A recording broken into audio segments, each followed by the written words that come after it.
Thonon Alpes Radio, émission spéciale. L'invité de la rédaction, Damien Demenu. Bonsoir à tous, on poursuit notre émission sur les élections départementales. Ce soir, je reçois Patricia Mahut et Richard Rebaud, conseillers départementaux sortants du canton de Thonon-les-Bains. Bonsoir à vous deux. Bonsoir, merci pour l'invitation. Je vous en prie, vous avez déposé votre candidature pour les élections des 20 et 27 juin 2021 sous l'étiquette Divers Droite. Vous avez également le soutien de l'UDI et des Républicains. Alors vous pouvez déjà nous présenter votre liste et les suppléants ? Oui, bien sûr. Alors, nous avons effectivement déposé notre candidature pour une réélection, donc pour un éventuel deuxième mandat, si les électeurs nous font confiance. Et donc, nous avons déposé notre candidature avec, pour ma part, comme remplaçante, Célia Bernaz, qui est maire adjointe à Bellevaux et qui est également hôtelière restauratrice, donc sur Bellevaux, et très impliquée dans les associations du Brevon. Ça a changé par rapport à la fois précédente ? Oui, tout à fait. Oui, c'était un choix en termes de représentativité, de façon à ce qu'il n'y ait pas que des élus du secteur de Thonon-les-Bains, mais bien entendu, Brigitte Moulin, qui était ma remplaçante, nous soutient également. C'était important pour vous de repartir en campagne, Richard ? Oui, c'était important. Pourquoi ? Parce que j'aime ce territoire. Je pense qu'on a encore beaucoup à apporter. Pour ma part, le remplaçant est Claude Manillet, donc maire de Périgné, vice-président à Thonon-Agglomération. Il était également mon remplaçant au premier mandat. Nous avons fait un travail d'équipe et quand je lui ai demandé s'il souhaitait repartir avec moi, il a dit oui tout de suite. Êtes-vous plutôt satisfait de votre bilan sur le canton de Thonon, Patricia ? Oui, alors, faut pas non plus que ça ait l'air d'un satisfecit personnel, mais en tout cas, on a fait ce qu'on avait dit, c'est-à-dire qu'on a appliqué un vrai travail de terrain auprès des associations, auprès des collectivités et auprès des habitants. Un travail qui, pour certains, n'avait pas été fait malheureusement dans les années précédentes. Donc, c'était un vrai renouveau en termes de méthodologie. Et Richard, c'est... Oui, pour moi, c'était important que ce premier mandat se passe bien. Pour la petite anecdote, il faut rappeler que lors de notre élection, j'ai été surnommé le coupeur de saucissons par certains élus qui étaient en place. Donc, j'ai dû montrer de quoi j'étais capable, ce que je pouvais apporter pour notre territoire et pour notre canton, mais aussi pour la Haute-Savoie. Si vous êtes réélu dans le canton, quels sont les projets que vous allez mettre en place en priorité, Patricia ? Alors pour l'instant, on ne veut pas trop dévoiler nos projets futurs, puisque c'est un petit peu le jeu de la campagne aussi, c'est de laisser un peu de suspense jusqu'au 20 et 27 juin, c'est quand même pas tout à fait tout de suite. Donc pour l'instant, on présente surtout notre bilan de mandat, faire en sorte de rappeler aux gens tout ce qu'on a fait. Et puis pour les projets, il y en a déjà beaucoup qui sont dans les tuyaux, puisqu'on a quand même énormément travaillé et on a quand même des jolis projets qui vont arriver. Donc on souhaiterait pouvoir effectivement continuer à les mettre en place. Pareil, Richard, je pense que c'est... Oui, moi j'aimerais insister, c'est sur le fait que c'est important de connaître les besoins des habitants, le besoin des collectivités, le besoin des associations. Et notre travail de terrain est fait pour ça, en fait, pour connaître vraiment ces besoins et de manière à répondre favorablement aux demandes et aux attentes, et notamment pour défendre ces projets et ces dossiers au département. Vous allez défendre les intérêts du canton avant tout, je suppose. Oui, alors nous, on a une méthodologie de travail qui est même celle de défendre tous les projets du Chablais, puisqu'en fait, depuis le départ avec Richard, on est parti du principe que tout ce qui défendait le Chablais pouvait aussi servir, bien entendu, notre canton. Et donc, dans nos commissions respectives, on passe notre temps à défendre les dossiers, même si c'est effectivement sur les cantons de nos voisins, que ce soit le canton de Thiers ou le canton d'Évian. Oui, j'insisterai aussi là-dessus, puisque je suis également vice-président au SDIS 74. On a eu la caserne de Thonon qui a été fait, un projet porté par les anciens élus, mais qu'on a continué à suivre. Et on a énormément travaillé pour la caserne d'Évian, dont les appels d'offres vont commencer dans les mois à venir. Vous avez été également impliqué dans la vie associative, notamment avec les clubs sportifs sur le territoire. Vous allez poursuivre ce genre de collaboration si vous êtes réélu ? Richard, je pense que... Oui, bien sûr, mais c'est important qu'on soit à côté, notamment avec la crise sanitaire qu'on vient de passer. On a des clubs qui sont en souffrance et on a essayé cette année d'être présent et on a continué d'apporter les aides que le département avait engagées. Et on s'engage bien sûr à être à leur côté pour l'année qui va arriver, qui va être difficile pour eux, et notamment pour l'ensemble des bénévoles qui font un énorme travail sur notre territoire. Patricia ? Oui, je crois que c'est important aussi de souligner qu'on a énormément d'associations qui disposent et qui ont des salariés. Or, tous ces salariés qui sont très souvent des éducateurs sportifs ou autres, il faut bien que les clubs continuent à les payer, alors même qu'ils n'ont pas eu de rentrée, voire même qu'ils ont dû rembourser des cotisations aux différents adhérents. Donc, la problématique a été celle aussi de continuer à payer leurs adhérents.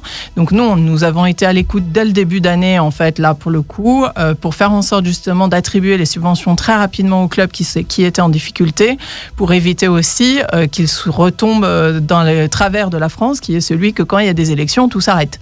Et donc, pour le coup, on a voulu aussi faire en sorte de continuer à dire, on continue notre travail de terrain auprès des associations pour les accompagner dans leurs difficultés jusqu'à la fin de notre mandat, qui sera au mois de juin, au moment de l'élection. Voilà. Oui, poursuivre, Richard, si vous voulez. Je pense que Patricia a tout dit.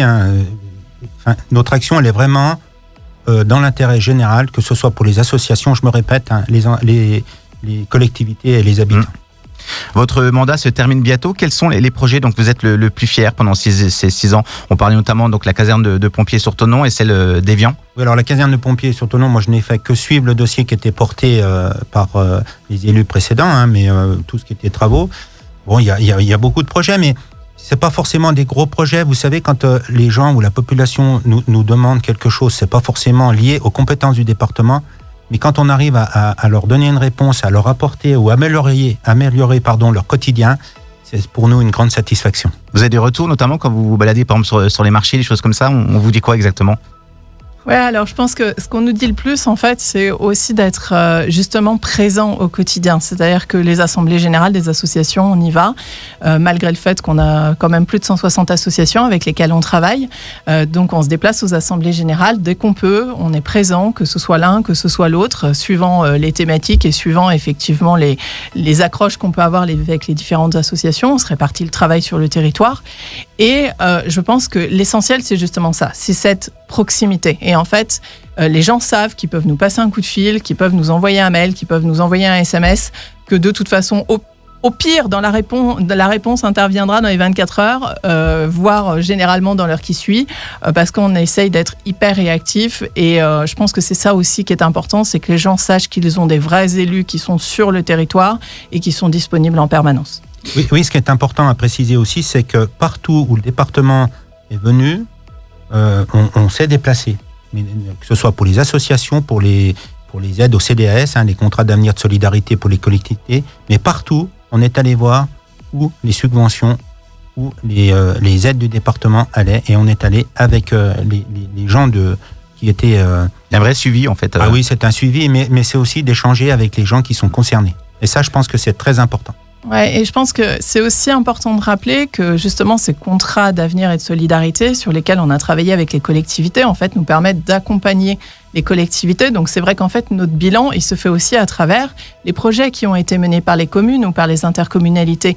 Parce qu'en fait, on a apporté énormément de financement, mais qui se fait à travers de ces collectivités qui elles-mêmes mènent des projets, que ce soit pour des écoles, des crèches, que ce soit pour des constructions municipales, des accessibilités... des maisons d'autonomie. Des maisons d'autonomie.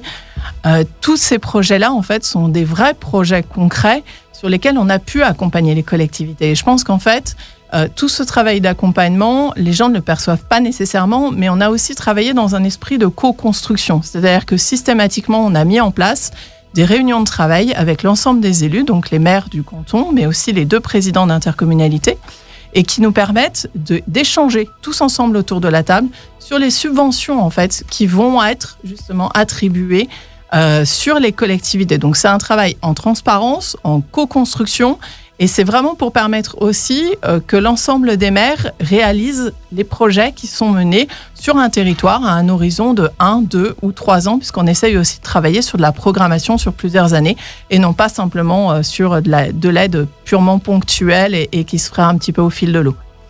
Beaucoup de candidatures divers droites sur le canton. Une alliance est-elle possible avec d'autres listes ?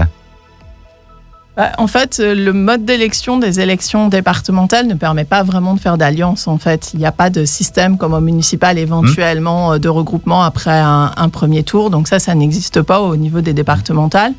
Donc non, il faudra effectivement que les électeurs se décident dès le premier tour et surtout aillent voter dès le premier tour pour éviter qu'on ait, comme il y a 6 ans, le Front National en tête sur le canton de Tournon-les-Bains. Justement, il y a une semaine sur notre antenne, Monsieur Bernaz nous avait confié que les gens en ont marre des partis politiques. Comment convaincre les électeurs d'aller voter aux élections départementales ?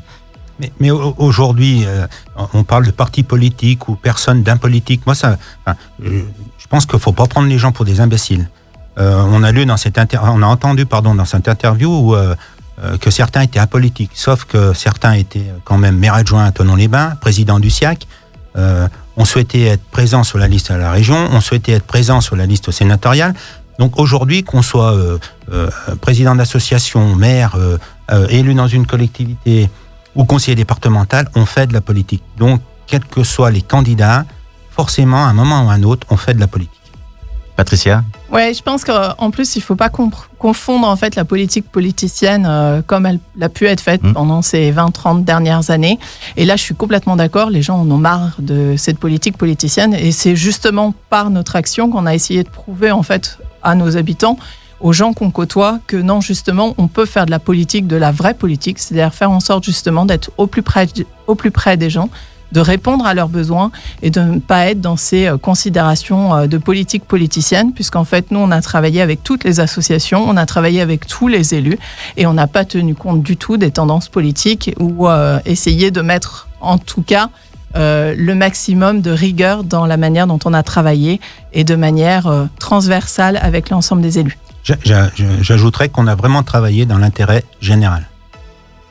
Quel est le programme dans les semaines à venir pour votre liste ? Alors, en fait, on a déjà un programme qui est déjà bien établi, parce que déjà, on va se retrouver encore en réunion avec notre équipe cet après-midi, même les jeudis de l'Ascension, vous voyez, on est souvent sur le terrain. Et je pense que c'est ça aussi qui est important, c'est en fait de réunir des acteurs qui sont hyper motivés derrière nous et de faire en sorte, dans les prochaines semaines, justement, d'accentuer notre présence sur le territoire, même si elle est déjà très active en permanence, et de faire en sorte de rappeler aux gens qu'il faut aller voter dès le premier tour, donc le 20 juin. Mais ce qui est important aussi, j'insiste, c'est pas de faire campagne à partir d'aujourd'hui et pour 3, 4 ou 5 semaines. Je pense que la campagne, elle a commencé le jour de notre élection. Il y a 6 ans. Il y a 6 ans. Eh ben merci d'avoir été avec nous sur Tono Alpes Radio. À très bientôt. Merci. Avec plaisir, à bientôt. Soirée.